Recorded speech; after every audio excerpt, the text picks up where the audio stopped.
Hello and welcome everyone to Truro Town Council.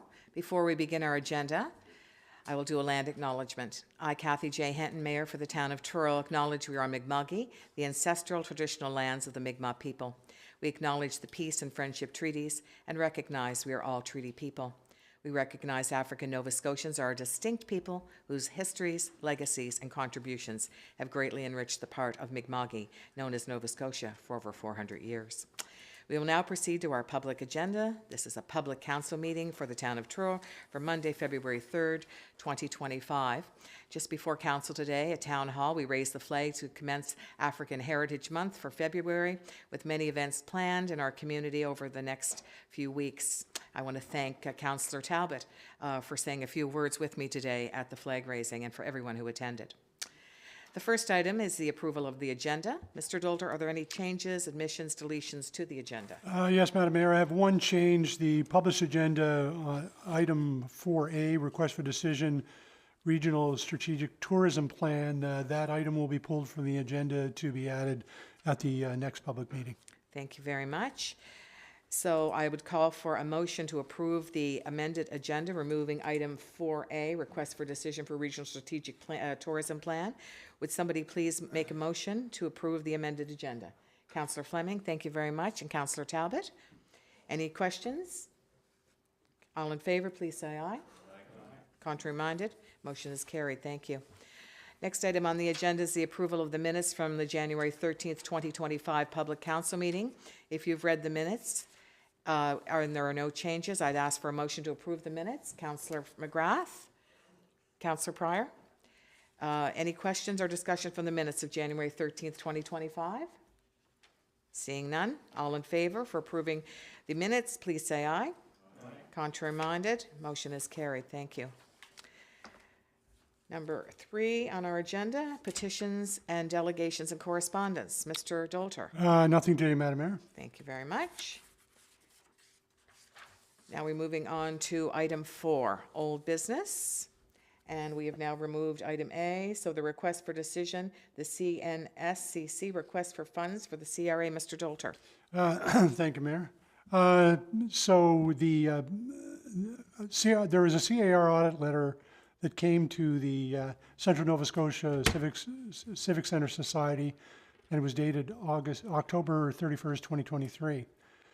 It proposed adjustments to the Canadian wage subsidy and tourism and hospitality recovery program claims made by CNSCC under the programs that were available at that time. The CRA's primary concern is that, in its opinion, CNSCC is controlled by the municipalities, which makes it ineligible for the funding that it received through the programs. As a result of this ruling, the Society has been directed to repay an original amount of $1.29 million that has now increased to $1.63 million with the accumulation of interest on the outstanding balance. To avoid further interest while it files a notice of objection and waits for a ruling, the Society would have to pay the balance. There is also associated legal and audit fees related to the process of bringing forward and defending the notice of objection that currently stands at a total of $48,000. The CNSCC Society is not in a financial position to pay the balance owing and has requested funding from the town and the municipality of the County of Colchester, which will be a shared 50-50. If successful in their challenge to the ruling, the funds provided by the municipalities will be returned with interest charged at a rate of 1.5%. The Society has requested that it be allowed to deduct the legal and audit fees from the amount to be returned. So, Madam Mayor, the proposed motion is be resolved that Council approve the payment of $814,923, 50% of the current balance, to the Society in the form of a repayable grant, subject to an interest rate of 1.5% from the town's operating reserve. Be it further resolved that the town be paid back with the successful conclusion of the notice of objection, and that payment be without the deduction of legal and audit fees, which is to be paid by the NSCC Society. Thank you very much, Mr. Dolder. Before we can have a discussion, you've heard the motion being read. I need to call for someone to make the motion. Councillor McGrath, Councillor Fleming. Councillors, questions? And I see Deputy Mayor Thomas, you're up first. Yeah, just for clarity, Mr. Dolter, could you just clarify the acronyms that you used?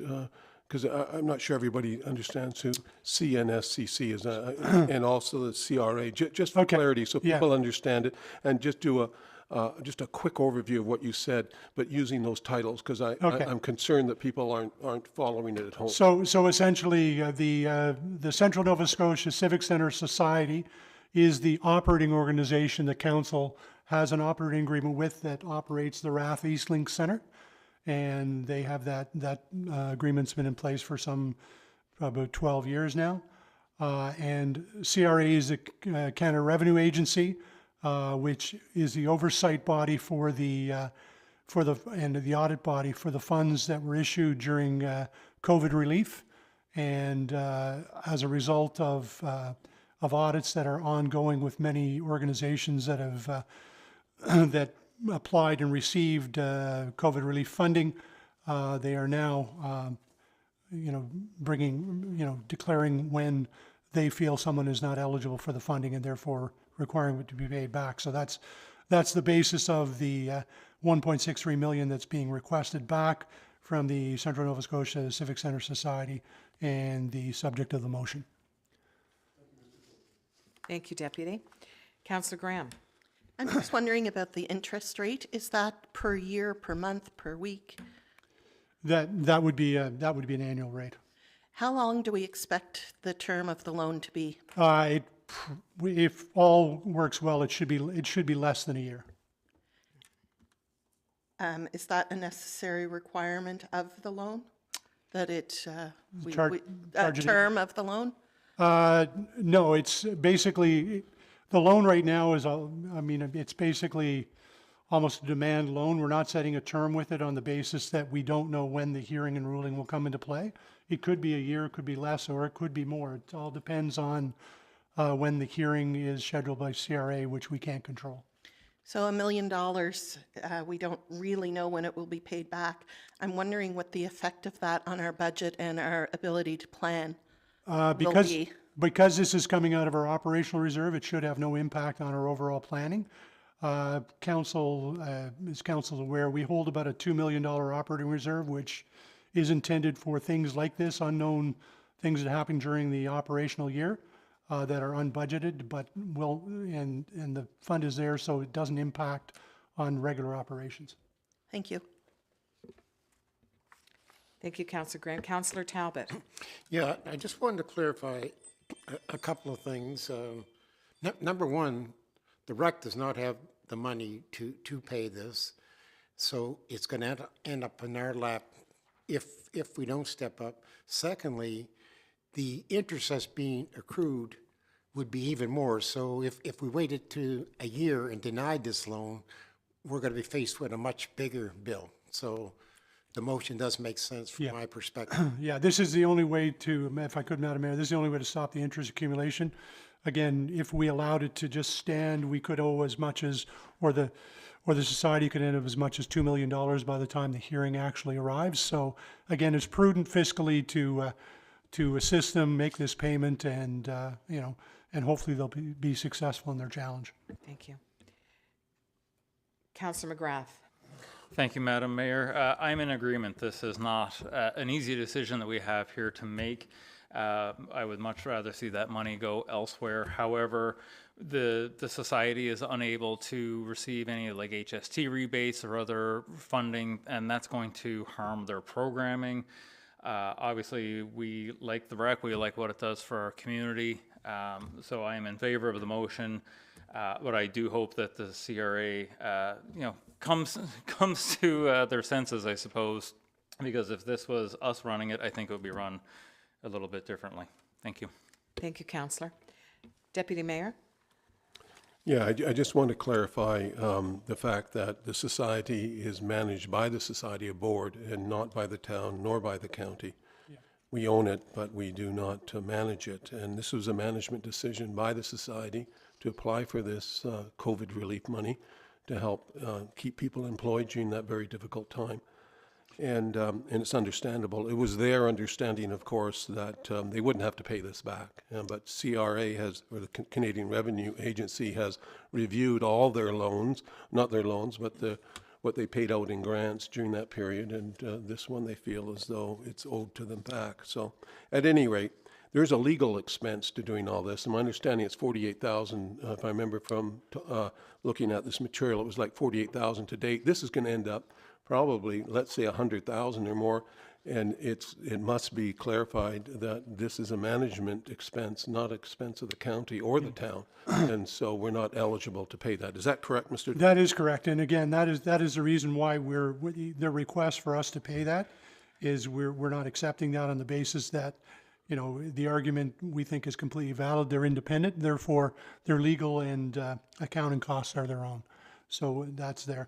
And just, Madam Mayor, if I could add as well, both the town and the County of Colchester did provide letters of support to CRA as part of the defense of this case, reiterating that they are independent from the town and county in their decision-making. You know, and again, we see them as an independent organization. Thank you. Before we vote, Mr. Dolter, could I trouble you just to read that motion again, because this is an important vote? Yes. Thank you. Yeah, be it resolved that council approve the payment of $814,923, 50% of the current balance outstanding to the society in the form of a repayable grant, subject to an interest rate of 1.5% from the town's operational reserve.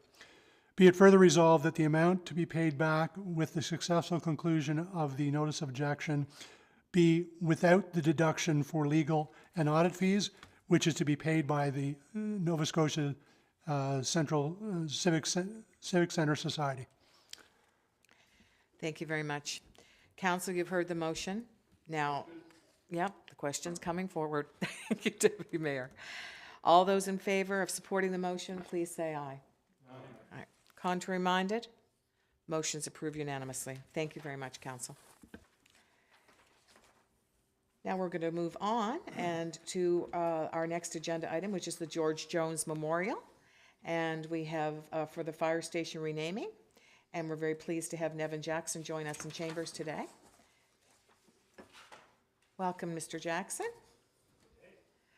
Have a seat, please.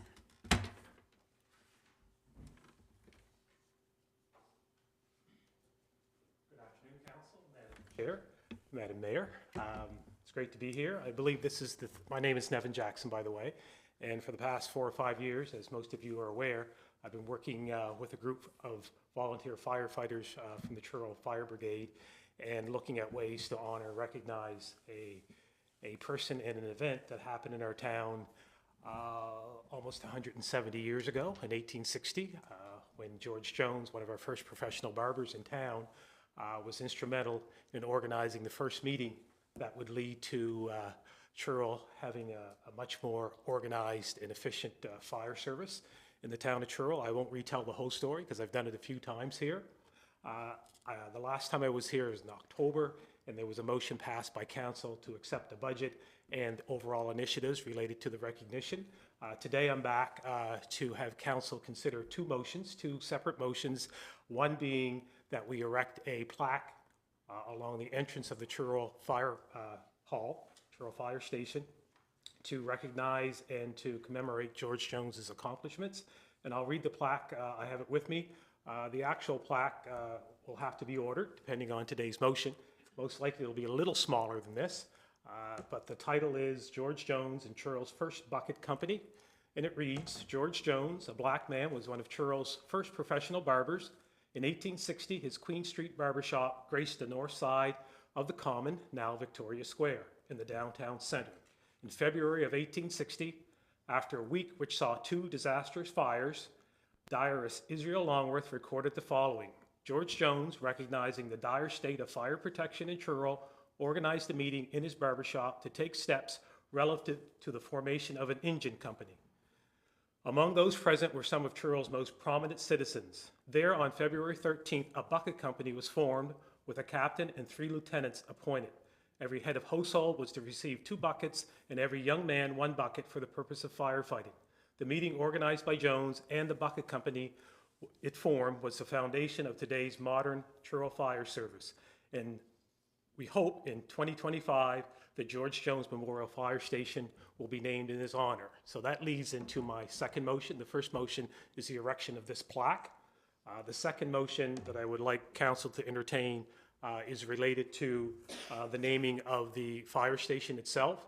And not to take too long, but over the course of a few years, myself, along with volunteer firefighters Dayton Pearl, Rob Boudreau, and Alan Donovan, along with Captain Bentley Rice, we've been looking at ways to honor George Jones. And after several months of contemplating and looking around the firehouse, we realized that most, if not all, of the rooms were already named after a citizen of Truro. And it was the actual volunteer firefighters that were adamant in the end that we try to name the actual fire station after George Jones. And I must tell you, being a black man from Truro, having lived here for 60 years, my first response was, I'm not sure about this. I'll be very honest with you. I said, I'm not sure. I'm glad that you folks are passionate about renaming the fire station, but I've lived in this town for over 60 years. And although we think it's a great idea, that it's long overdue, that it's a story certainly worth telling and celebrating, there will be resistance. And there will be some resistance. There'll be lots of people in favor of it, but there'll be resistance because we're looking at one of Truro's most prominent buildings and one of Truro's most essential services in the downtown core being named after a person of African descent, a black man. And in my lifetime, that is something that just does not happen. I'm not a naive person. I'm a very hopeful person, but I have witnessed in the last couple of years quite a bit of change in the town of Truro, despite what's going on in the rest of the part of North America. And I am hopeful, and it's a well-deserved recognition. But however, I did caution the group that this is not one of those things that's easily done, because in my lifetime, it just hasn't been done, and that's a story for another time. But these individuals were quite passionate, and who am I to stop them? I jumped on board, of course, right away, and since then, we've actually been doing some lobbying with council and getting the word out through stories that this story that has been undertold and somewhat hidden for almost 170 years is a story worth telling again, and it connects to the fabric of Truro today in firefighting, and the lack of firefighting response throughout the years has been our towns and most towns' most feared event. And I won't go on about that. It is our hope that council will approve both motions, but especially the naming of the fire hall. I believe in your package you do have a sample of what that naming would look like. It would appear above one of the apparatus or bay doors facing Victoria Street, and it would read George Jones Memorial Fire Station. And that's the motion that I would like you to entertain today. And before I finish, just want to mention to folks that we do have a few initiatives in town that certainly have been long overdue. But with any initiatives, with any change, it's difficult. Change doesn't come easy, especially change that impacts communities that have been underserved, marginalized, and when those change broaden out into the larger community, we are most likely to receive some resistance from folks that maybe not truly understand the nature of it or the importance of it, or just folks that are not used to change, especially when change doesn't involve the larger group, but involves a group such as the community that I belong to, the African Nova Scotia community in Truro. So again, I would like you to consider those two motions. I would thank you for your time, and thank you for your courage in entertaining these motions.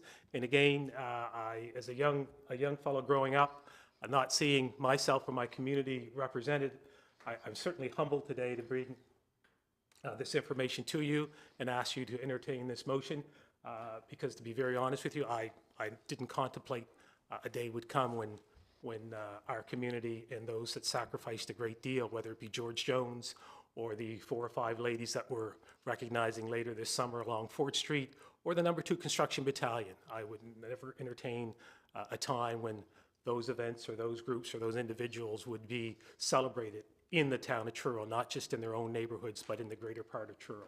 So I thank you for your time today. And again, one motion is the installation of a plaque that commemorates George Jones, and the other motion is for the naming of the Truro Fire Station, the George Jones Memorial Fire Station. So thank you, folks. If you have any questions, I'll certainly. Thank you very much, Mr. Jackson. Mr. Dolter? Yeah, so, I'll propose the two motions there, and then if council, Mr. Dolter, I would like to add that Yeah. at least half of the cost of this initiative is being covered through the Office of African Nova Scotia Affairs, along with another provincial department, along with some funds coming directly from the Volunteer Fire Department. Yeah. So at least 50% of the cost of this, which is somewhat minimal, I'll be very honest with you, is coming from outside of the town's budget and outside of our African Nova Scotia Strategy Committee budget, which we already have funds in place for such events. Thank you. yeah, so I'll deal with them separately, and then council, just because they are two distinct things. So the first one is, be it resolved that council approve the naming of the Truro Fire Service Building in memory of George Jones, that being the George Jones Memorial Fire Station. Council, Mr. Dolter has read the motion. I need someone to make that motion. Councillor McGrath, seconded by Councillor Fleming. All in favor of approving that motion, please say. Oh, yes, sorry about that. I'm getting ahead of myself. Now we can have a few comments. And do we have anybody? Yes, Councillor Talbot. Yes, I just wanted to take this opportunity to remind the town and to remind council that a number of years ago, we did have an incident. It was labeled watching deer while black, but in a nutshell, there were some elderly black women who the police were called on in their community, and that started a conversation, and it ended up with the approval of the African Nova Scotia Strategy Committee, which is a blended committee of town and community representations. And the one ask coming from the community was that our contributions be recognized. They didn't ask for retribution, money, any other thing. They just wanted a recognition of the contributions. And I feel that the proposal that Mr. Jackson is putting forward fits very well into what we agreed to. Thank you. Thank you, Councillor. Councillor McGrath. Thank you, Madam Mayor, and thank you, Mr. Jackson, for being here today and reminding us of the story. As co-chair of the ANSCSC, I've already heard this story. I've heard you speak at the Historium. I know I've relayed the story to a few others, getting some of the dates wrong. I'm not the historian that you are, but I will acknowledge my weaknesses there. I just want to say that I do support this motion, possibly because I've heard the importance of the story so many times in the recent past, and I do hope that council will join me in supporting this. Thank you, Councillor. Deputy Mayor Thomas.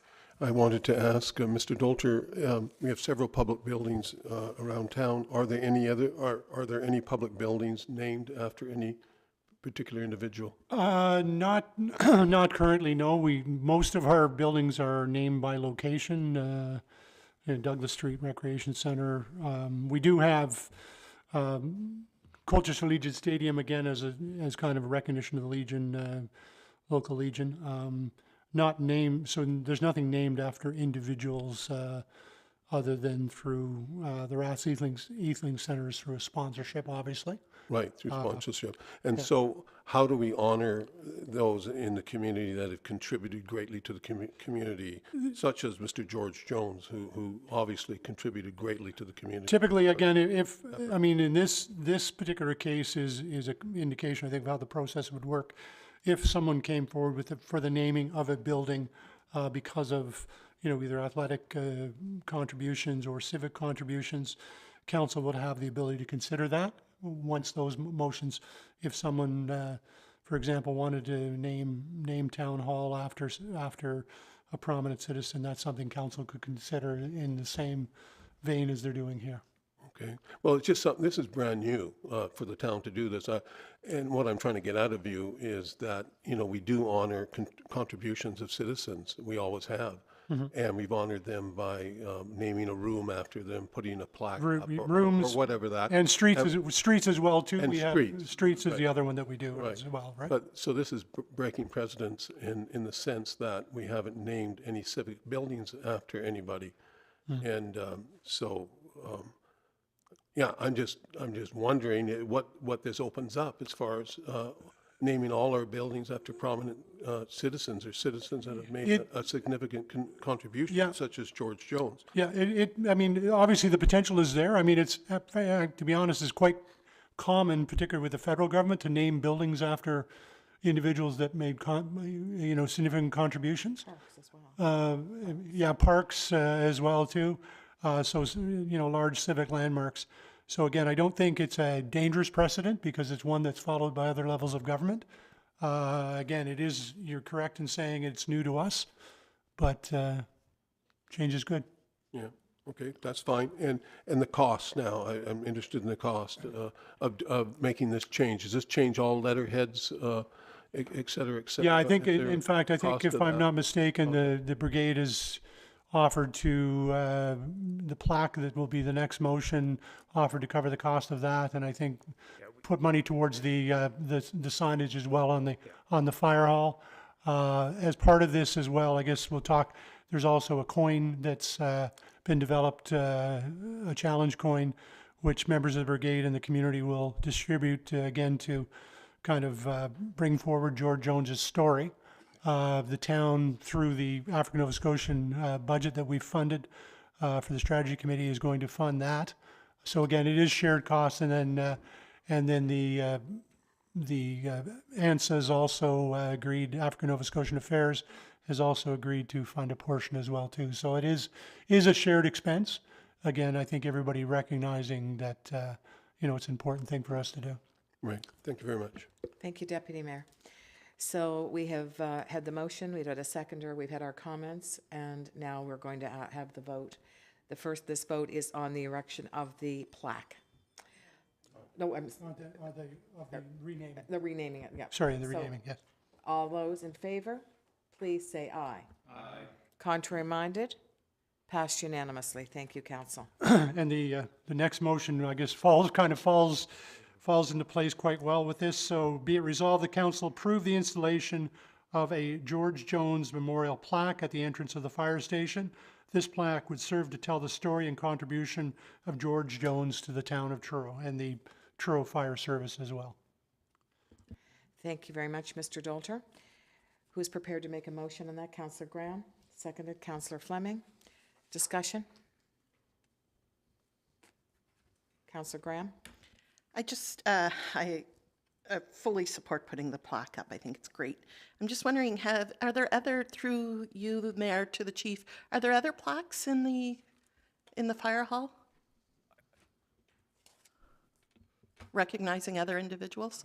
Yes, sorry, you go ahead. Yes, a lot of our rooms are named after other individuals that made contribution to the fire service and made a difference. And did those need to come before council before we recognize them? Not to my knowledge. I will say most of them were there long before I was. But I feel that where this is a civic building itself, that this is where it should be, not my decision, but supported by me, of course. But I think it's a town building and the town Yeah. will make that decision. Well, Give I you a- understand the naming of the building, but gee, it seems like we're getting down into the minutia of things when we're deciding on whether or not a plaque goes up, but Well, again, it's something affixed to the outside of the building. I mean, again, council has the right, it's something the public will see on a daily basis. So council does have the right to ensure that they're happy with the plaque. It's going to be affixed in there for, hopefully for many, many years to come. And so again, it's important for the council, for them to know it's there. And because it is affixed to the outside of the building and is seen by the general public, we want council to agree that it's suitable for it to be placed there as well. Thank you, Councillor Graham. Councillor Talbot? Yeah, I don't know. I really don't know where to go with this, but the fact that Mr. Jackson has to sit there and preface his comments with the fact that he didn't think he'd ever see this day, and then we still get a lot of questions, it's overdue. Some of this stuff never happened because we've never had the opportunity. Now we have the opportunity, and we're not asking for the world. The financial cost of this is minimal. Probably get a couple of cups of coffee cheaper. So, I mean, if we're serious about respecting the contributions of the Black community, then we have to stand behind that. And we shouldn't have 1,000 questions as to why this is being put forward, or is this the first time that this has been done? We've named parks, we've named rinks, we've named all kinds of things. And our current contributions go well beyond being good athletes. So that's all I say. But I am a little disturbed. Thank you, Councillor. Deputy Mayor? Yeah, just in response, because I think some of that was what I said, where no offense is meant, no offense, not meant to be offensive, so if it shouldn't be taken as offensive if no offense was made, it wasn't my desire to make any offense to anybody, any community or any particular person, so it shouldn't be taken that way. Just for clarity, so we talked about this plaque being inside the building at one point and down a hall, and now it's on the outside of the building. It will be on the outside, and the reason it'll be on the outside is when The building, someone- named that. Exactly. We've named the building, and somebody go, why is it named that? And then the plaque explains the whole basis of the name and why it's been named after Mr. Jones. Thank you.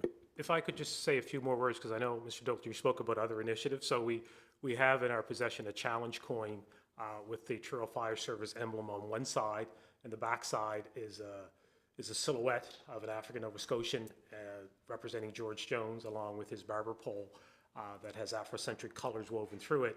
And the top says Truro Bucket Company, February 13th, 1860, in his name along the bottom. So those will be shared with schools, with children that are going to visit the fire station. They'll be shared with students when we do presentations in schools, folks that will be attending the February 13th luncheon, which I hope all of you will attend, and you'll be getting invitations if you're not already aware. That luncheon is again scheduled for February 13th at 11:30. It's a combination of our seniors luncheon and a Valentine's luncheon for the community, but it'll also involve the announcement and the commemoration of George Jones officially. And along with that, we've ordered a couple of educational banners that tell the story of George Jones. One will be at the Historium, one will be at the Fire Hall. I know that the Provincial Firefighters Museum in Yarmouth are very, very interested in the story because they've taken steps recently to recognize Black firefighters throughout Nova Scotia. So this will be a centerpiece for them. And so those banners will be circulating and celebrating our rich history here in Truro and this inaugural, or this very important event. I would be remiss, because I always miss a name, if I didn't mention Slim Fisher, because Slim was the person that really supported this until he had to leave Truro about a year and a half ago off to Moncton for a new position with another brigade. So Slim Fisher, because he sometimes watches this, I believe. I wanted to mention his name and thank him for all of his support, for sure. Thank you very much. Councillor Talbot. Yeah, just in response to Councillor Thomas, I'd only say words can have unintended consequences. And my phone is ringing off the hook from community members who have a lived experience that they feel quite different. So I'll just leave it at that. Thank you, Councillor. Council, we've had our motion, our second, and now we're upon our vote. All those in favor of supporting the erection of the plaque for George Jones at the Truro Fire Hall, please say aye. Aye. Contrary minded? That is approved. Mr. Jackson, in 2019, Mr. Dolter, Councillor Talbot, and I sat in this chamber with the African Nova Scotian community and promised there would be changes. Today, changes happened. Thank you. So I hope to see you all on February 13th and again in the spring when we name our fire hall. It'll be a great event for the town of Truro and all of Nova Scotia. Thank you very much.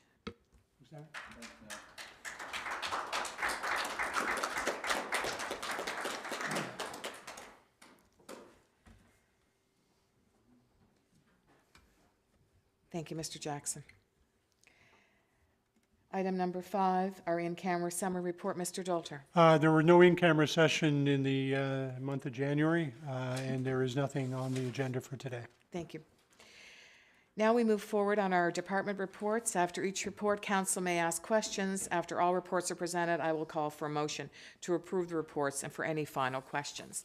Our first report is from, you've already had a full busy day here, Mr. Dolter, but you're up again. So if you could give us our report, please. Thank you, Madam Mayor. So just going through my report for ending January 2025. Strategic planning sessions. So council senior staff participated in a 2-day strategic planning session on January 20th and 21st at the Douglas Street Recreation Center. The sessions were facilitated by Jacques Dubé, a former CAO of the City of Halifax. The sessions provide an opportunity to reassess the guiding pillars and values that the town will use in setting our course for the next 4 years. The information from the session will be used to draft a strategic plan and assist senior staff in developing actions and activities that are consistent with the direction provided. Once the draft plan is complete, some level of public engagement is planned, with a final draft being brought to council for approval in May or June. Priorities identified will be used to set parameters for our budget discussions over the next 2 months. Next item is the AMANs, or the NSFM boards. So the Association of Municipal Administrators of Nova Scotia, I've got to be careful with my acronyms, and the Nova Scotia Federation of Municipalities boards. So as council is aware, I left the AMANs board and the NSFM board in the fall of 2023 when I completed my term as the past president of the Provincial Association, Administrators Association. John McKinnon was the incoming past president, and he's left the board, having taken a position out of province. As a result, in accordance with the association's bylaws, I've been asked if I would step back into the position for the remainder of John's term. After discussion with the mayor, I have agreed to do so.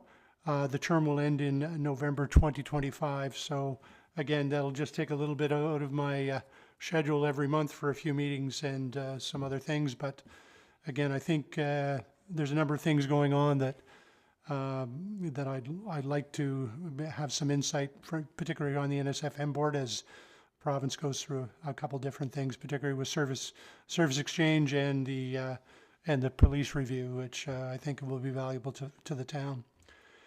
The debris burn demo, again, talked about this the last couple of meetings. So staff did attend a demo of the burn process that could be used to address the significant debris pile in the public works area off Treatment Plant Road. The system appeared to work extremely well during the demonstration that staff observed, and it produced very little smoke. Staff will be in contact with other municipal units that have used the service to better evaluate the results and performance. If the service does appear to be a valid option, it will be assessed against other technologies to determine our best course of action. A full briefing package will be provided to council when we're at a point of needing a final approval. Again, that it might be some time off as will continue to evaluate. There's an item here that I actually haven't gotten drafted in my written report, but given the weekend's events, I'll just address it quickly. So obviously the U.S. tariffs and the Canadian response to those tariffs. So with respect to town staff, our purchasing is based on policy, and whenever we purchase items, be that locally or more further out, provincially, nationally, or internationally, we always look for best value. As the policy states, we purchase local whenever possible. That is our focus, obviously, to support local business. We will be looking over the next little while as the province is providing some direction on in certain areas that may limit or change what we can do. An example of that is the province is looking at canceling some of its contracting with US-based business. Again, that's something that we would have to assess whether or not that makes sense. So Canadian-based procurement will be a priority. However, we may have little choice when it comes to priority requirements that are not available through Canadian suppliers. So there are a number of items that have not been subject to the tariffs that Mr. Trudeau announced on the weekend. Therefore, and I speak specifically to things like IT equipment, which there are very few Canadian suppliers. And when you do buy from a Canadian supplier, it's typically, it is a U.S. product in most cases. So again, we'll be looking at those, and again, we'll use the policy to guide us, and and major purchases as we get into capital, we'll address those on a one-on-one basis, because we're not sure where things will stand by that point in time, as that's going to be several months away. But again, it is an important issue for the local economy, and we'll make sure that we act responsibly, prudently, and if there is anything that is completely out of the ordinary, we will make sure that council is aware of having to step outside what would be a normal process. I don't foresee that to be occurring. As far as the strategic initiatives go right now, a couple items I'd like to cover. Public transportation, the town and county are in the process of developing a regional public transportation feasibility plan. Cardis, I should have asked exactly Cardis, I assume is the name of how to pronounce it, was hired in early January to help facilitate this plan. The first meeting with staff and the consultant took place on January 27th. A steering committee has been invited to provide oversight and guidance to this plan. The plan is expected to be completed by the end of June 2025. And again, that will guide us through our deliberations on public transportation. PCP program. Through the completion of the Community Energy Emissions Plan in the fall of 2024, the town has now achieved milestones 1, 2, and 3 through the Partnerships of Climate Protection, or PCP program, provided by the ICLEI Canada and FCM and ICLEI Partners for Climate Protection. This achievement is recognized by the PCP program in January. And this is a bit of an achievement, because when you look at the list of people that are within the PCP program, there's a lot of them that don't move forward. They get the first or second items done, but we've achieved all three, and we'll continue to progress through that as we bring initiatives forward. Number 2, Construction Battalion commemoration. The town of Truro received funding from Veteran Affairs to support the development of a memorial and commemoration event for Number 2 Construction Battalion at the TAC grounds, which was the former practice grounds for the battalion and the location of the National Apology event that took place in 2022. A small subcommittee of the ANS Community Strategy Committee has been formed to develop the monument, consider the renaming, and develop a commemoration event. The unveiling of the memorial, renaming ceremony, and commemoration event is expected to take place in the summer of 2025, once the TAC ground revitalization project is complete. The renaming contest closed on January 31st. The entries will now be reviewed by the subcommittee, and a recommendation will be made to council in February. In 2022, the town council committed to naming the TAC grounds facility in honor of Number 2 Construction Battalion. The new name will honor the battalion, promote engagement and unity, and be inspired by history and community. The accessibility plan update. The town of Truro is working with partners at Colchester County, Village of Bible Hill, the town of Stewiacke, to upgrade the regional accessibility plan. Left turn, right turn has been engaged to provide consultancy for the update. Outreach and discovery sessions were completed in January. A draft plan was delivered by LTRT, which is left turn, right turn, in late January, and is now being reviewed by the Regional Accessibility Committee. A final draft is expected to be presented to Council in March. CAM Executive Leadership Program, just want to make you aware that Managers of Strategic Initiatives and Communications attended the CAM Association Municipal Administrators Executive Leadership Program that took place from January 28th, 31st. This program brings together those working in local government across Canada to provide professional development in the areas of leadership, strategic planning, HR management, governance, political acumen, and resilience. It's an excellent program, which hopefully we'll have more members of staff able to attend. As far as major communication projects, we are working on a public council meeting recap. So communications staff have developed a public council meeting summary to highlight the major decisions and decisions of council. This will be posted on the town social media each month following the public council meetings. Again, we thought this was an important piece of information for individuals who may not choose to read through the minutes, although they're pretty exciting to read. But again, we just want to have something that people can go online and recap the decisions of council and make sure information gets out to the public. As well, the communications, we've been working on a bunch on interviews and speaking notes during the month as well for a number of activities that are going on. And as usual, there is a listing of the funding programs that we have applied for. And again, for the most part, we've been successful in most of the programs we've applied to for this point, and council can review those. And there are a few that are remaining outstanding. So, Madam Mayor, that is my report, respectfully submitted. Thank you very much, very detailed, I appreciate it. And I want to wish you well for the next 9 months as you resume your role as past president. One question I wanted to ask you, Mr. Dolder, any further updates from Natural Resources about the minister visiting our town about the deer? I did have an informal conversation with Minister Ritchie, and again, the minister, so we will communicate with the minister, and Minister Ritchie has committed to setting up a meeting and bringing the minister through and sitting down with DNR staff and town staff to see if we can come to a better solution than we currently have. That's excellent. I've received quite a few calls.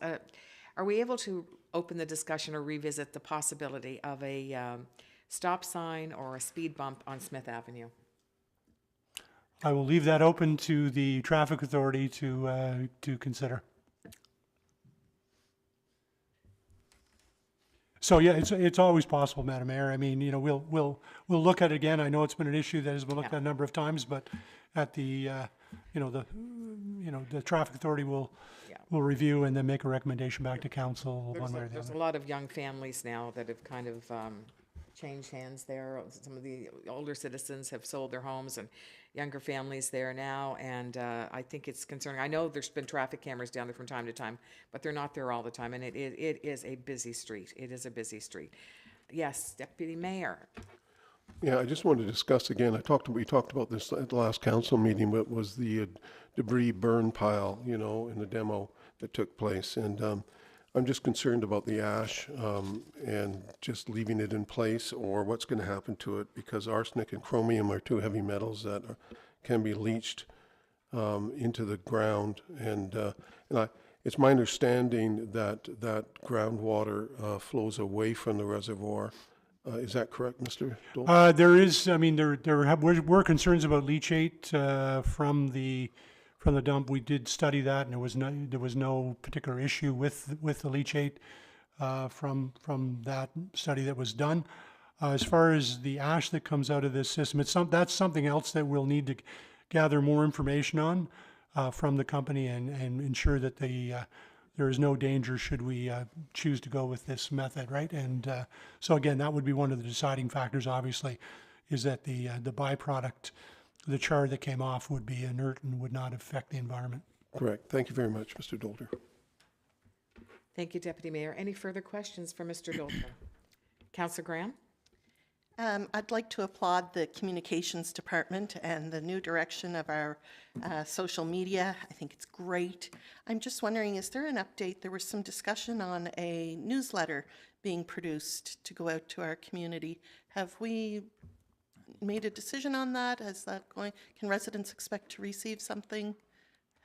We are looking at it there, but it would be quarterly. So probably likely the first one that we would send out would if we do initiate it in the current year, wouldn't be till the end of March, and we probably would look at it for the new fiscal, because we've got budget, we've got a bunch of other things ongoing now, so it would probably be, we plan to do it based on the fiscal quarter. So You know, we'll have a discussion. There may be possible to do some updates in conjunction to the mayor's doing a monthly video as well too that provides some of that information. But we will look at, you know, we were looking at as a quarterly update into the new fiscal year, not the current, because again, we've just going into budget. There's a lot of other things going on. So again, unless council directs otherwise, we need to look at a format and everything else as well, right? Yeah. Thank you. And our year in review, Mr. Dolter, that'll be coming out soon. Yeah, the year in review is all but finished right now. I think, is it out for publishing now? I'm just asking. Oh, sorry, I'm going dark here. It's just gone to the printers end of last week, so it'll probably be in mailboxes by the end of next week would be my guess. Yeah, and that'll take residents right up to the end of December, essentially, right? So, again, That's what I was talking yeah. about. So the year in year, review. yeah, sorry, the year in review is complete, but we are looking at potentially a quarterly newsletter that would go out to residents again. And once we have a draft of that, we'd circulate to council to make sure that it's kind of hitting the mark that we want. And again, we're also looking at internal newsletters as well to employees. Thank you very much. Councillor McGrath. Thank you, Madam Mayor, and thank you, Mr. Dolter, for that report. Very happy to hear that we already have a local first policy, purchasing policy. In response to those tariffs, very happy to hear that. I know we talk a lot about affordability on this council. Nobody wins in a trade war, so I'm hoping that the leaders at the federal level can resolve this quickly to avoid trickle-down impacts on everyday citizens. I wanted to ask you about the PCP milestones, your Partners for Climate Protection program. You mentioned that most municipalities only make it to maybe milestone 1 or 2. We've achieved milestone 3.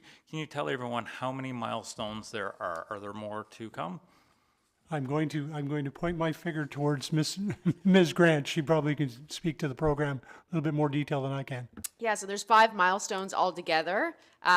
We've just finished creating the plan, setting our targets, and creating an action plan. The next 2 milestones would see us carrying out the action plan, so a bit of like a longer term sort of forecast to meet that 4th milestone. And then we have to reevaluate our emissions and our targets and look at how we've done in comparison to the ones that are outlined. So 4 and 5 are sort of long-term goals, but we've met the first 3.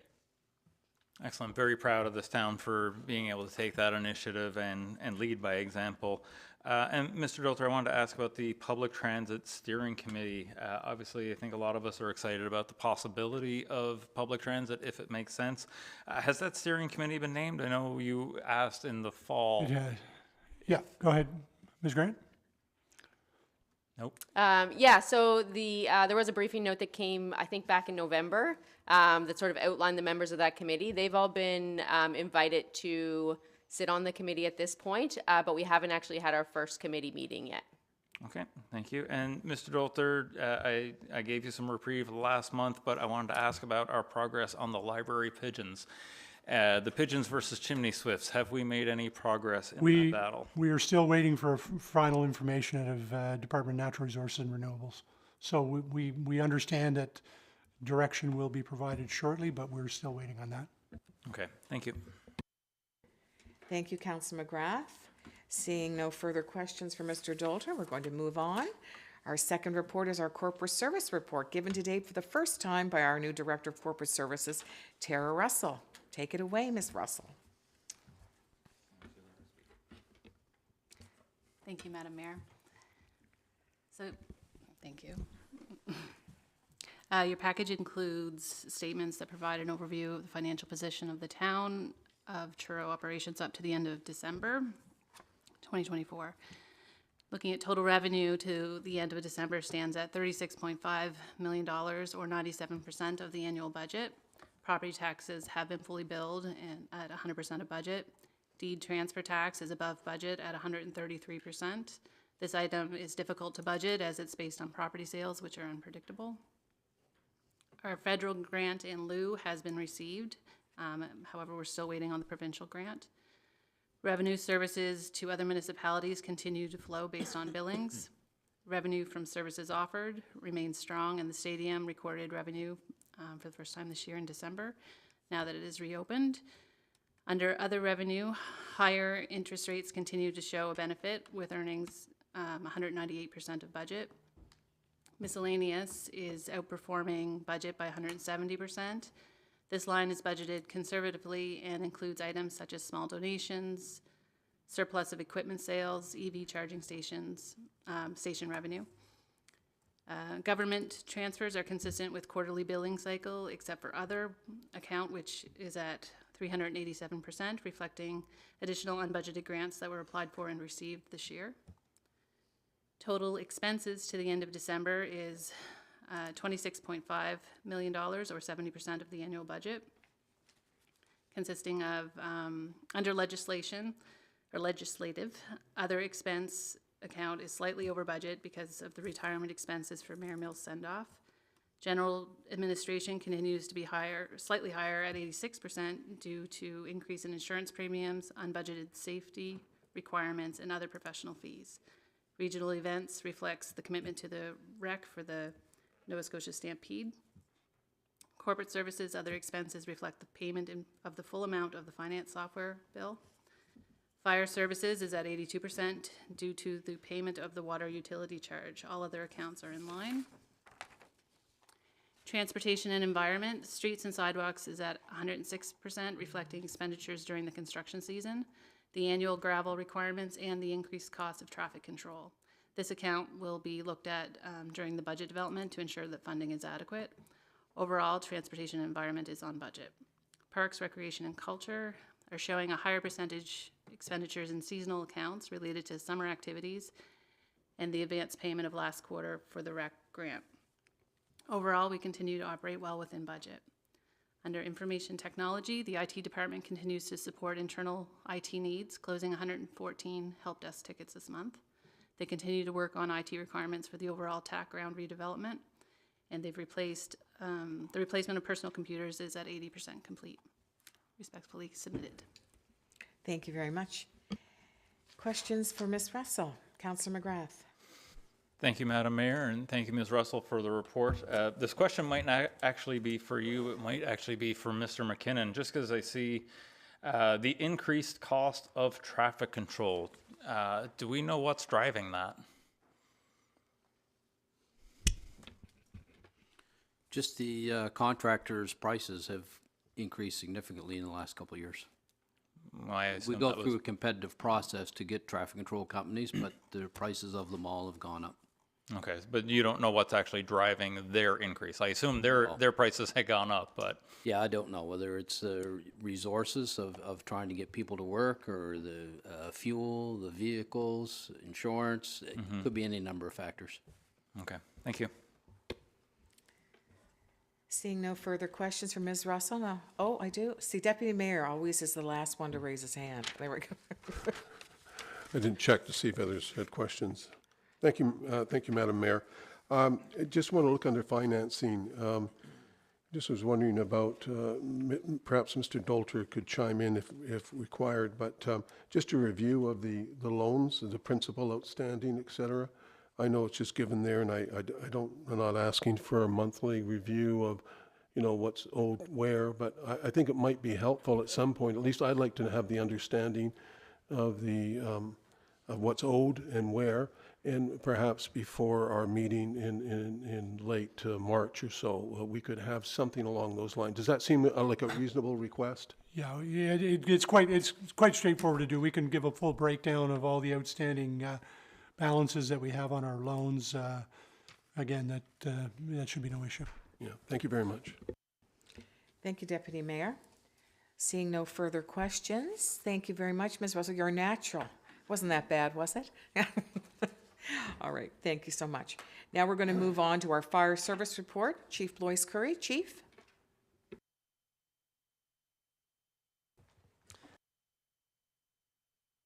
Last month, we received 9 fires, 1 car fire, 8 fire alarms, 5 motor vehicle collisions, 2 propane leaks, 58 medical calls, 1 mutual aid, assisted our police department twice, and 1 public assistance. Our fire inspector completed 7 inspections, 5 follow-up inspections, did 8 fire investigations, did one alcohol and gaming inspection, and did 1 fire drill. The Fire Prevention Office met with DNR to discuss Fire Smart Wildland Fire Community Training and Victoria Park Fire Risk Management. We'll be looking at implementing a Fire Smart program within the community. Further details, of course, to come. The office would like to recognize and thank 3 local property owners for their cooperation in installing complex fire alarm systems in their multi-unit residential apartment buildings. Firefighter training for the month was on door breaching, ladder rescues, and bailouts. Respectfully submitted. Thank you, Chief. I don't see any questions for the Chief. And I want to thank you for the wonderful volunteer firefighters event we had last weekend at the banquet. Always an enjoyable time, and congratulations to all the recipients of the awards, so well deserved.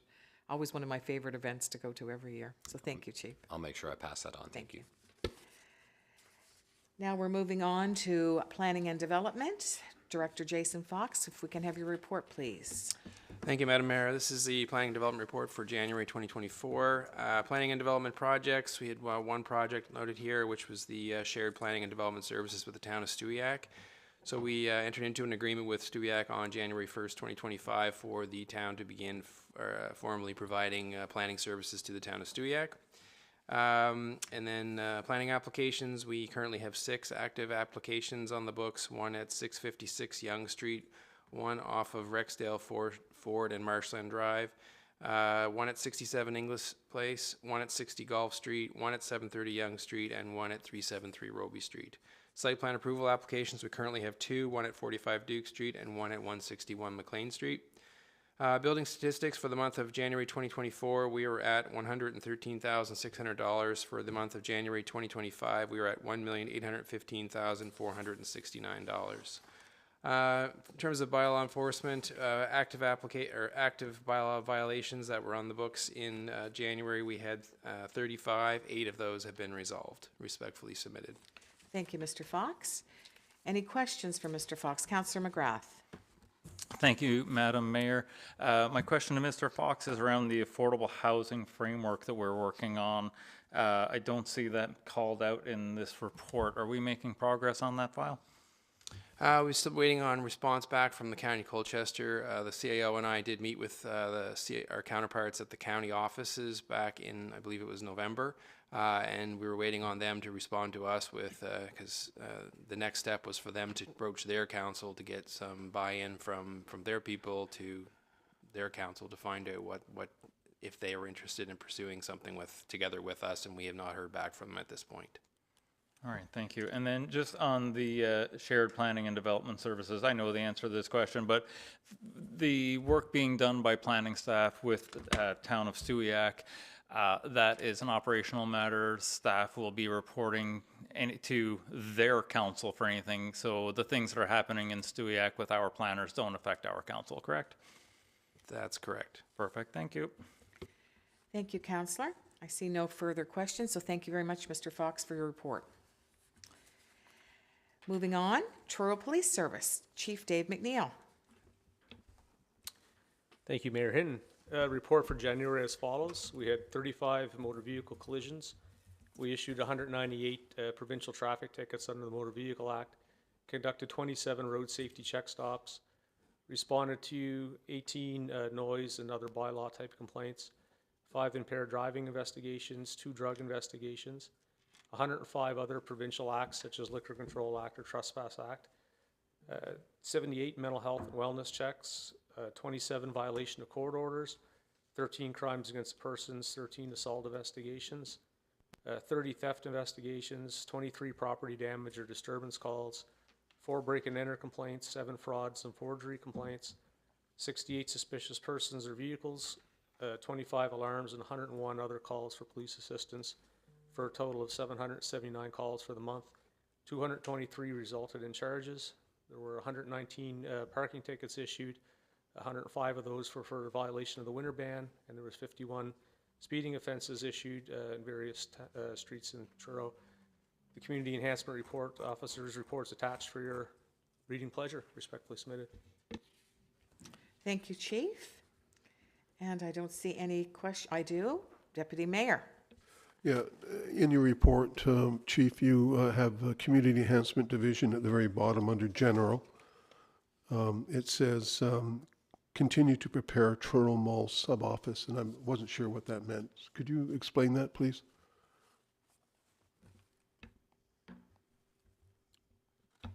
Yeah, we did apply for a grant through the crime prevention with the Department of Justice. We haven't received it yet, but in advance of getting that, we're just doing some reach out to the community to see about opening a community office, and one of the locations might be in the mall. So more to follow on that. There's no concrete news on that yet, but we're working toward that. Okay, that sounds exciting. Thank you. Councillor Graham? My monthly question, just wondering about those living on the street and without housing, what you're seeing this month. I'll give you the same monthly report as I do every month. It continues to be an occurrence, and we're not involved too heavily right now. Shelter calls are down. We're not getting a lot of calls at the shelter. Continue to work in partnership with the shelter and the Truro Homeless Outreach and the emergency shelter, but all's pretty good. It's sad that anyone's living in a tent, so to say it's good, it's not good. There are people living outside, but in our particular area, we're not interacting too often with those folks. You say the calls are down to the shelter. Is there something that you can attribute that to? Are we making strides forward by a miracle? Well, really, the calls to the shelter, we don't have much control over. I think it's probably reflective of who the clients that are staying there currently, and a lot of the folks that were in conflict with some of the folks at the shelter aren't living there. They're staying in an encampment outside of Truro. So there's a whole bunch of factors that go into it, but we're not receiving a lot of calls to the shelter for assistance. So their staff are well on top of things there, and we work with them to address issues as they come up. But well, that's positive. Thanks. And Chief, I look forward to our meeting tomorrow, and we'll be updating council on the housing issue after our meeting. Our next report is Public Works, presented by our Director, Andrew McKinnon. Mr. McKinnon. Thank you, Madam Mayor. Yes, attached is the Public Works monthly report for January of 2025. Engineering summary: during the month of January, Public Works staff continued working on asset management projects and presented the first asset management presentation to Town Council. Staff are preparing drafts of the department's operating and capital budgets for the 25-26 budget process. Staff received the final draft of the active transportation plan from Harborside Engineering. Staff will coordinate Harborside Engineering, present the AT plan to Town Council once the final draft is reviewed. So we expect that to be ready for the Committee of the Whole meeting this month. Public Works summary: transportation crews are busy with winter operations, with snow and ice control being now quite regular, and also still busy with some winter street patching work. They also continue to assign maintenance, shop and equipment maintenance, and safety training and safe job procedure reviews. Environmental Services crews continue water and sewer maintenance activities, which included hydrant maintenance, catch basin manhole maintenance, and pump maintenance. Crews repaired one water main break and continued to work on safety training and safe job procedure reviews as well. Respectfully submitted. Thank you, Mr. McKinnon. We've got some questions coming up. Councillor Graham. I was wondering, after a major snow event, I get lots of calls saying things like, it's 2 o'clock in the afternoon, my street still hasn't seen a plow. I was wondering if you could give us a brief overview on how streets are prioritized and sidewalks with regard to plowing and salting. Sure. And furthermore, I was wondering, based on the information provided by Mr. McKinnon, if maybe we could do a social media update, Mr. Dalter, that I could direct people to and that they would see. Yeah, we can, again, Ms. McKinnon's we've got a laid out process on how we actually plow the roads, so we can have that published, certainly. So the information I provided was the policies that's on our website, our Public Works Operation Maintenance Performance guidelines that are on our website, and anybody can look on the website at any point in time to see those. They're basically just the policies on our expectations for snow and ice when it comes to snow and ice. The actual procedures on how they plow, when they salt is very dependent on what type of storm we get. Most of the time, it's the arterial roads and the hills that take priority.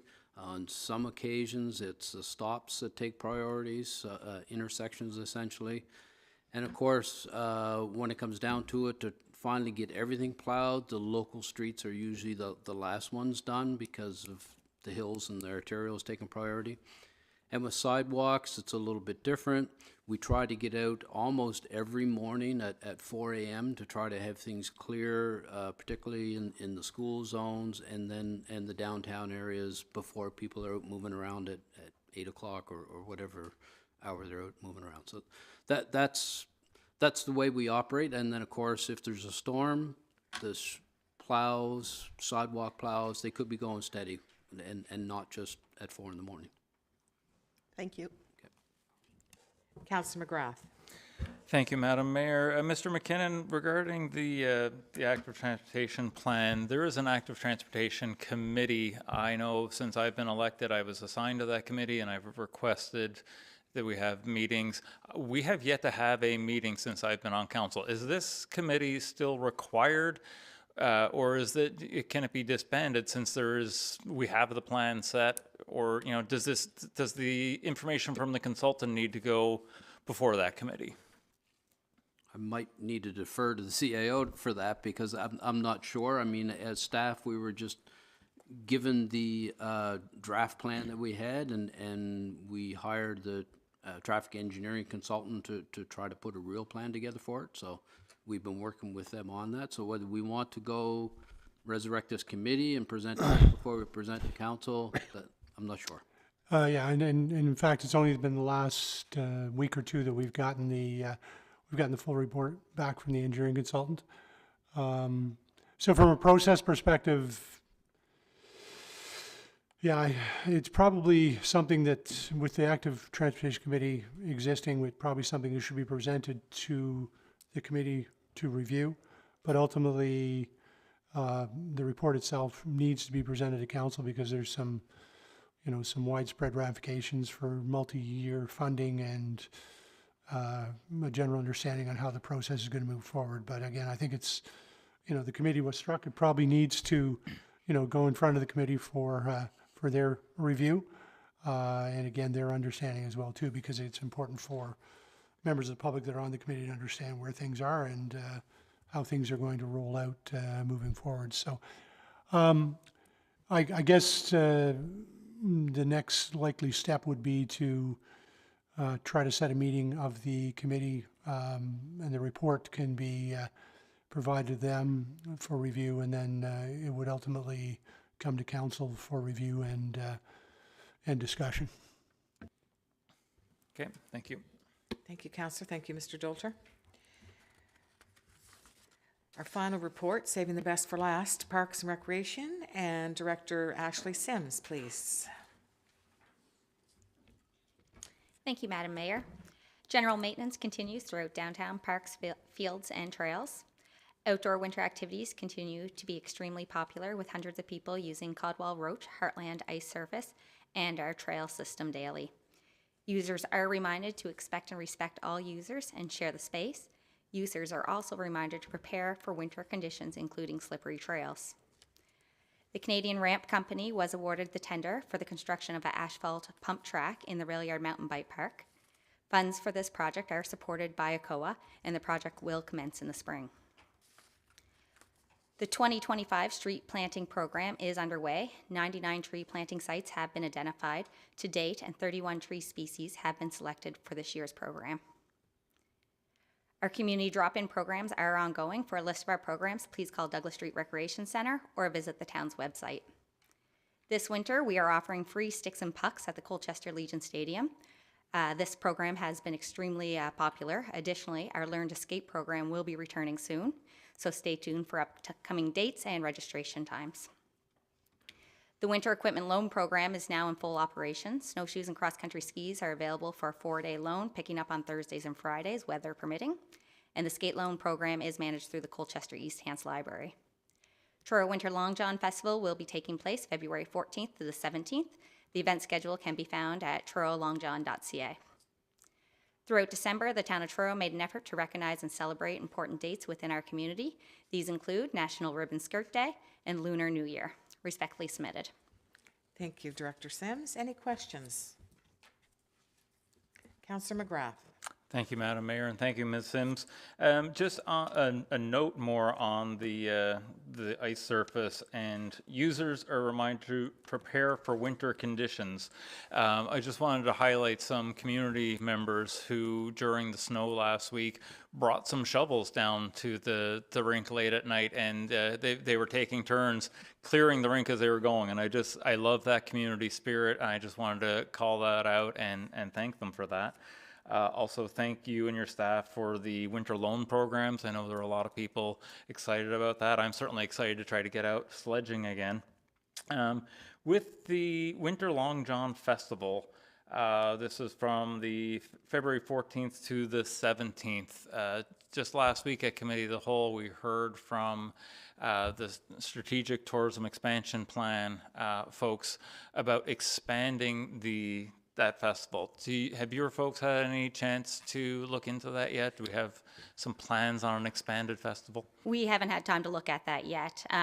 In the past, we have completed challenges for the month of February and offered different activities in partnerships with other organizations. So I think we need to look at a plan as a community and not just with the Parks and Rec Department to see what opportunities exist and where we can expand on that. So that's something we'll look at all year. Couldn't agree more. Thank you. Thank you, Councillor. Ms. Sims, you and I discussed another reason not to feed the deer, about a deer that was attacked and left close to a residential neighborhood, we believe by a coyote. Is there anything you can, I know the residents were very concerned about that. Is there anything you can add to that? Yeah, staff followed up with DNRR. They said, not to worry. This is something that is very common at this time of year. The coyotes will try to just reserve their energy and will pick off the weak. They do on their website, you can report that you had a coyote sighting. So please go on their website, report that so they can track the numbers themselves. And just be aware, we do have a huge park, so we do have signage of how to live with the wildlife, and DNRR has a number of resources that you can get on their website as well too. Thank you very much for that. Councillors, are there any further questions today on any of the reports that have been presented? Seeing none, I'd call for a motion to accept all the committee reports. Councillor McGrath, seconded by Deputy Mayor Thomas. All those in favor of accepting the reports today, please say aye. Thank you. Contrary minded? Motion is carried. Thank you. We are now at item number 7, questions by members. Any questions by members today from council? Councillor McGrath. Thank you, Madam Mayor. Not really sure who this question will go to. I assume to either Mr. Dolter or Ms. Sims. I've been approached by a resident wanting to set up some free skating lessons on that public ice surface, looking to partner with Parks and Rec perhaps. Is that something that we might be able to investigate? And I don't mean just using the ice like, oh, can I go and use this public space to try to do this? They have worked previously in Ontario with the Jumpstart program, are looking to actually partner with the town on something. Is that something we can investigate? Completely encourage people doing one-on-one and helping each other. That's what makes our community go around.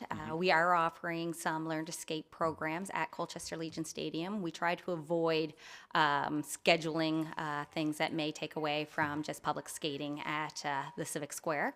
But please have that individual contact us because we might be able to get her to help us out with those programs that we're offering at the stadium. Excellent, will do. Thank you. Another question, again, probably for the same two folks. Another resident brought to me a potential project on planting within public areas in the town with a focus on like food and medicine. So perhaps even, putting some apple or pear trees at the King Street Community Garden or something of that effect. I think this is still just, if you'll pardon the pun, a seed and not quite a full plan yet. But is there somebody I could direct them to try to help work out the details and possibly flesh out a project there? Yeah, we do actually have some fruit trees at King Street now. So just give the department a call, and we'll work with our arborist and our horticultural specialist on what other opportunities might exist. Great, thank you. Thank you, Counselor. I just wanted to mention that Truro Special Olympic figure skater Dwayne Carroll is participating in the Nova Scotia Special Olympics Winter Games February 7th, 8th, and 9th in Greenwood. Dwayne's 37 and he works at Steps on Arthur. He's being coached by Kathy Boudreau, and I'm sure all council will join with me in wishing Dwayne very well as he goes to the Special Olympics. So I just wanted to mention that today. No further questions for members, so we're going to move on to item 8, which is new business. Mr. Dolter, request for decision, MSPLUB, follow-up housekeeping amendments. Thank you, Madam Mayor. So, Planning and Development Department would like to set a public hearing date for council to consider proposed amendments to the town of Truro's municipal planning strategy and land use bylaw to correct typographical errors, formatting errors, and omissions. These amendments are not substantive in nature and are intended to ensure the town's planning documents clearly and effectively communicate council's land use policies and regulations. So, Madam Mayor, the proposed motion is be resolved that council set a public hearing date for March 3rd, 2025 to consider the amendments to the town's municipal planning strategy and land use bylaw to correct typographical errors, formatting errors, omissions as outlined in the report provided by staff.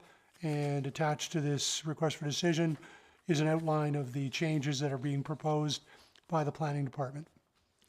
Thank you, Mr. Dolter. I'd now call for a motion. Councillor Fleming, seconded by Councillor McGrath. Discussion, Council. Any discussion on the motion? None?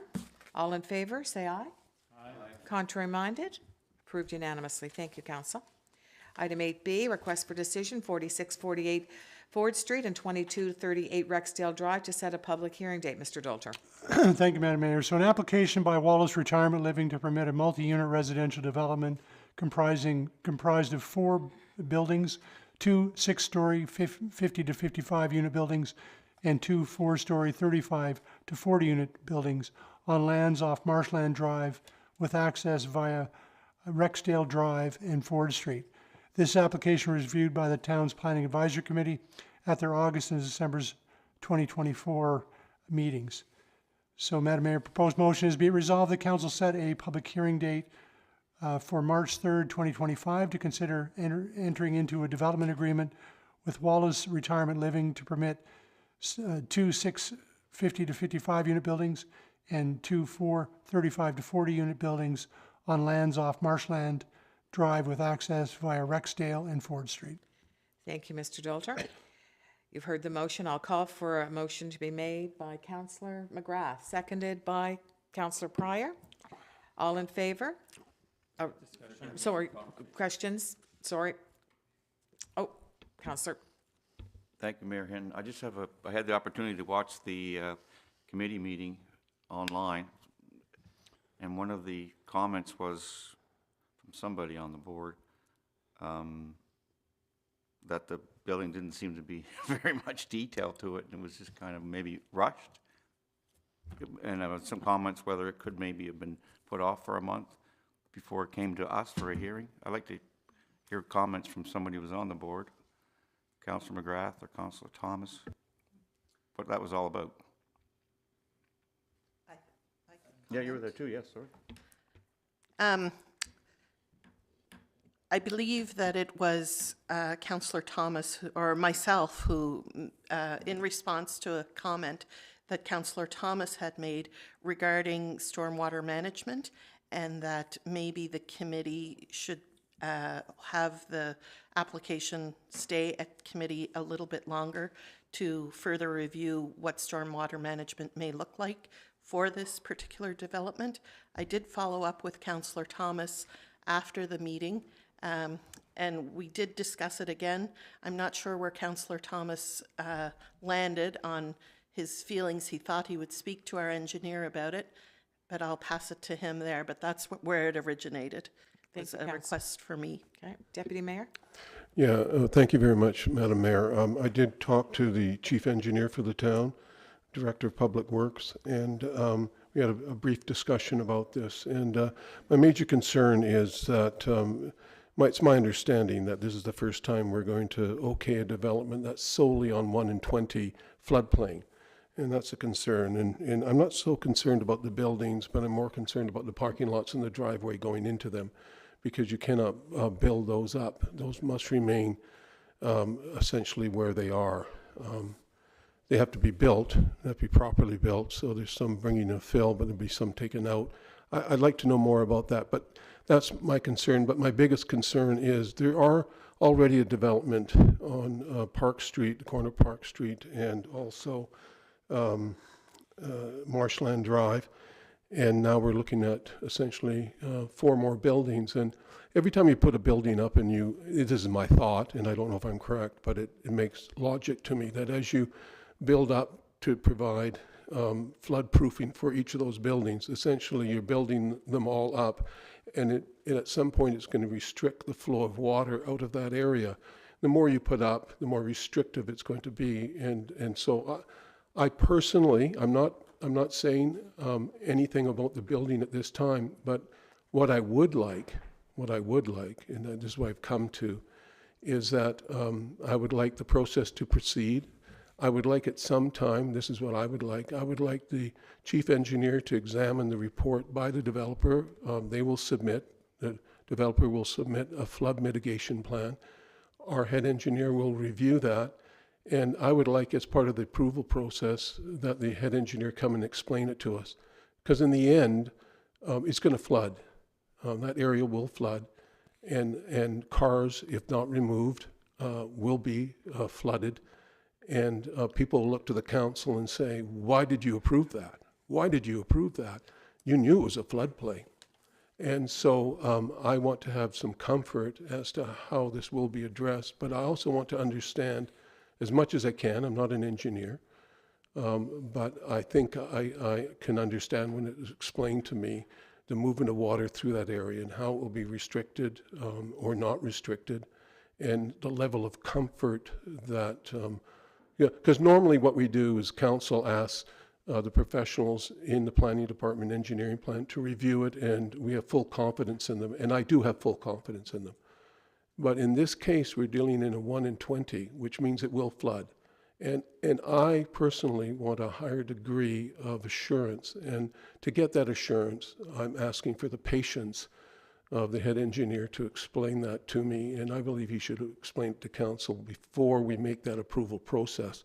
So what I'm asking for is that that line be added to this as a restriction on the approval, that it's subject to review by the head engineer, who will then present it to council for final approval.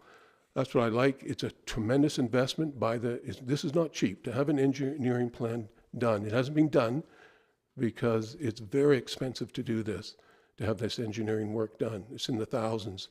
And then for the developer to do that and then it's turned down is it's expensive. It's an expensive trial. But I have to have greater assurance. That's how I feel about it as a councillor. I'm only one councillor, but that's what I see at this point. And that's my request. Leave it at that. Councillor Graham? So just for clarity, Councillor Thomas, are you satisfied with the hearing date as presented today, or do you feel the hearing needs to be extended in order to receive that information? No, I do not. I believe this will be, what I'm asking is that we will give or not give approval depending on what happens in the hearing. And if approval is granted, that part of the restrictions of the final approval be that council view the engineering of the site, just to have greater assurance that it is as safe as possible, given the fact that it's being built on a floodplain. So, Mr. Dalter, does our process allow for that? We can't grant the application and then take it away, can we? No, you can, essentially the basic part of all development applications as approved, particularly in situations like this, would be that an approved stormwater management plan be submitted and accepted by the senior engineer. So, the decision that gets made, during the council meeting, it would be the approval subject to that plan being submitted. So, at the end of the day, the Director of Public Works, Senior Engineer has to sign off on the plan. If that doesn't happen, even if council's approved it, there would not be you wouldn't have an approved development application because it's a condition. So if I read the Deputy Mayor correctly, if we have an approved plan that's been put in place in front of the Director of Public Works, Councillor Thomas has actually asked for a presentation on that so that the Director of Public Works can go through the reasons for his acceptance of the stormwater management plan. Am I correct? Yeah. So what do we do with that information? Well, basically, you'll be looking at an approved plan, so the decision will have been made. Yeah. But I think the Deputy Mayor wants an understanding of the reasons for that approval or the acceptance of the stormwater management plan by staff, by the Director of Public Works, which is, I think we can do, unless I don't think I'm putting Mr. McKinnon in a difficult spot, because he'll stand by his recommendation, I'm sure, so. Once they submit the plan and we review it for approval, the approval is based on existing policies. So either we like the policy or we don't like the policy, and we're either prepared to approve it based on it meeting the policy or not. I don't know why we should go to a different process.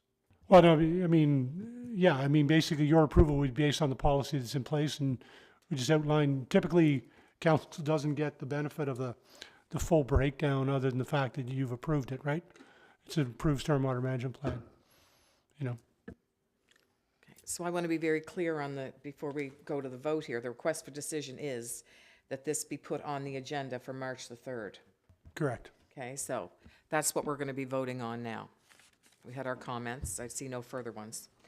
All those in favor for the motion for the request for decision for 4648 Ford Street to be put, and 2238 Rexdale Drive to be set for the public hearing date of March 3rd, please say aye.